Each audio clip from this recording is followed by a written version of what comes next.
Ta'ala. Tinggal sekarang memperhatikan penyamaran kehendak. Kayak apa penyamaran kehendak? Contoh penyamaran kehendak yang berbahaya. Nih penyamaran ini penting. Penyamaran. Karena semesta alam ini dipahami kehendak Allah, terjadi penyamaran. Allah itu namanya penyamaran. Yalah, siapa yang menyamarnya? Nafsu namanya, ya lah. Nah, ada perempuan senyum-senyum, kayaknya Tuhan menyuruh kau kawin juga nih. Kayaknya Tuhan nih nyuruh aku beristri lagi nih. Buktinya ada perempuan yang memberi tanda. Itu namanya mencari tanda di irada, terhadap irada Allah, terjadi kesamaran. Siapa yang menyamarkan? Namanya hawa nafsu. Ya lah. Di rumah aja tidak mau bekerja lagi. Kenapa jadi di rumah? Kehendak Allah kira-kira di rumah aja nih. Ternyata pemalas. Ya lah. Nah, penyamaran enggak? Penyamaran kehendak Allah. Ada lagi orang belajar tasawuf marifatullah, ternyata Allah itu tidak minta puji dan tidak minta sembah.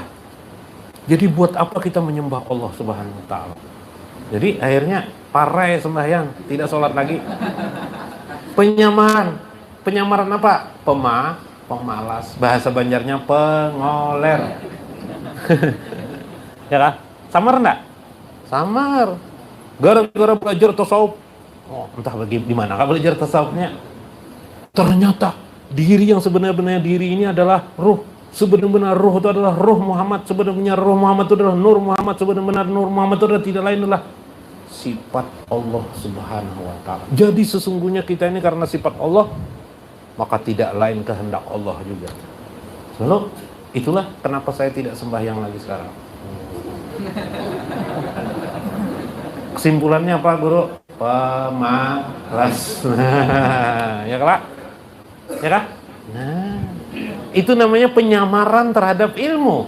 Ada penyamaran terhadap ilmu, ada penyamaran terhadap hawa nafsu. Kenapa ya Guru Ulun ini terbayang terus lawan si Siti Aminah tuh? Nah, kenapa ya Guru Ulun terbayang-bayang Siti Juleha terus? Mungkin sudah ditakdirkan Allah Ulun bersama Siti Juleha. Kalau begitu Ulun lamar. Mau melamarlah Siti Juleha. Dimintai orang 100 juta melamar. Lalu berucaplah kepada ayahnya, "Ya, Bah, kalau memang ditakdirkan Allah Ulun bersama Juleha, biar 100 juta itu tidak ada masalah bagi kita, Bah." Jadi apa aku jawabnya? Menjual apa kok? Rumah tidak punya. Kendaraan tuh kendaraan yang sudah tahun 80-an tuh di rumah apa nak jual. Nah, namanya ini adalah penyamaran hawa.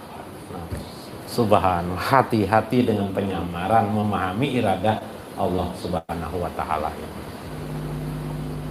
Tenang, kita tidak berzikir kepada Allah. Merasa tenang. Kita sangka ketenangan ini dari Allah berupa ridhonya kepada kita. Ya Pak? Meskipun tidak berzikir. Aku heran, kalau aku berzikir gelisah malah kok. Tapi tidak berzikir malah tenang hatiku. Hah? Penyamaran enggak? Penyamaran irada Allah. Aneh. Nah itu kan, aneh. Kenapa? Begitu aku rajin sholat, kenapa rezekiku makin sempit? Berarti Allah menghendakiku untuk tidak mengerjakan sholat. Penyamaran enggak? Penyamaran. Hati-hati penyamaran seperti ini. Lah, kesamaran. Nah, di atas atau menghilangkan penyamaran itu, maka iradah itu ada dua. Pertama adalah iradah fil Qur'anil Karim, pada kitab Allah atau dalam hadis Nabi, yaitu mengikuti perintah Allah yang diistilahkan dengan takwa itu.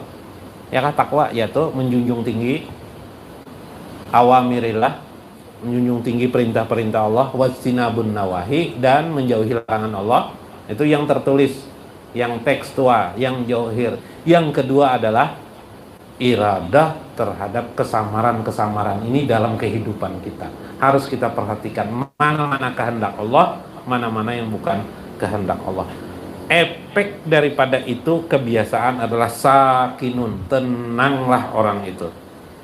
Jawarihnya, tubuhnya, wamut imul jinan, kemudian tenanglah hatinya, jadi hatinya tenang. Wa mansurihis sudur, dadanya bergelombang, merasakan kenyamanan. Orang yang nyaman tuh kayak Pak. Wa munawirul wajhi, dan tercahayalah di wajahnya, tampaklah di wajahnya cerah, nyaman dilihat. Coba kalau orang itu pemarah aja, nah melihat orang muka pemarah tuh kayak pemukanya cemberut kelak. Ya pemarah. Contoh binatang hewan yang pemarah itu apa misalnya? Anjing. Aku kadang menyamakan, nggak ada lah. Kadang menyamakan pemarah lawan anjing nggak ada.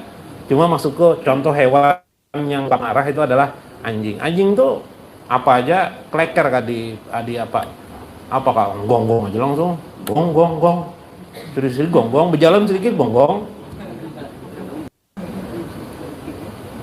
Cuma sebenarnya anjing tidak bisa kecuali bisa menggong itu apa masalahnya. Lalu kita istilahkan anjing itu adalah pemarah. Nah, itulah tadi.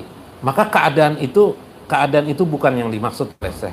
Maka orang yang fana pada iradah Allah, belum simpulkannya. Nah. Maka pakaiannya adalah, ucapannya adalah, permintaannya hanya kepada Allah, meminta kepada Allah, menolong kepada Allah. 2. Wayadu kudratihi, tangan kekuasaannya digunakannya semata-mata untuk mencari ridho Allah. Maka ridho Allah itulah yang dimaksud dengan iradah Allah. Maka orang itu adalah fana terhadap iradah Allah. Masih kurang paham lagi?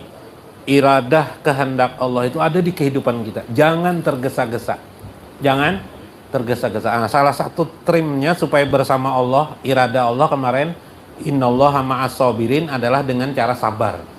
Jadi gimana kita sabar dalam hidup ini? Sabar aja. Jangan menyimpulkan sesuatu secepatnya. Ada bipe yang kisah lah. Ada bipe kisah. Ada orang tua nih punya anak di kota bipe kaya, ada yang 500.000, minimal 500.000 dibelikan bajunya orang tua nih, karena sayang kan anak kepada orang tua. Sayang anak orang tua. Nah ini salah memahami iradah lah, salah memahami. Sayang. Cuma anak nih ngerti kalau disampaikan harga baju itu 1.500.000, marah orang tuanya tidak mau pakai baju. Lalu begitu dikirimnya paket 2-3 buah baju kepada orang tuanya nih, harga berapaan aja orang tuanya? Itu bahaya harga aja 50 ribuan aja bahaya. Oh ya kah, berarti menurut anak akan dipakai oleh orang tua. Rupanya orang tua ini berkisah dengan tetangga-tetangga. Anakku murah aja nanya. Bagus aja orang baju. Berapa jual? Amun hakon jar orang tuanya. 200.000 aku jual lah nikah. Wow, berebut orang 200.000 karena bajunya bagus-bagus. Ada yang dijual sini 100.000. Ada yang 75.000 kan dijual sini. Jadi untung kan. Jar anak itu 50.000 aja. Lalu menelponnya lawan anak si orang tuanya. Dine, misalnya anaknya Udin lah. Din, Dine, 10 lembar lagi kirimi baju nang kayak semalam Dine. Kenapa Pak jadi kirimi baju ajar si orang tuanya. Ajar si anak si Udin nih. Payu benar baju ikam tuh. Laris benar, ada yang kujual 100.000, ada yang 200.000, diambil orang aja langsung. Wah, anak sakit kepala anak nih mikirnya. Oh, biblah, begayaan biblah. Ya lebih belah. Salah memahami kehendak anak ada? Orang tua salah memahami kehendak anak. Jangan seperti itu kita kepada Allah. Pana fi iradah, pana kepada Allah memang sesuai, di mana ujung daripada iradah itu tetap adalah ridho Allah Subhanahu wa taala. Maka pana seperti itulah yang menghasilkan ketenangan lahir dan ruh kita yang ada pada diri kita. Wallahul muwaffiq ila aqwamit thoriq. Wassalamualaikum warahmatullahi wabarakatuh. Masya Allah.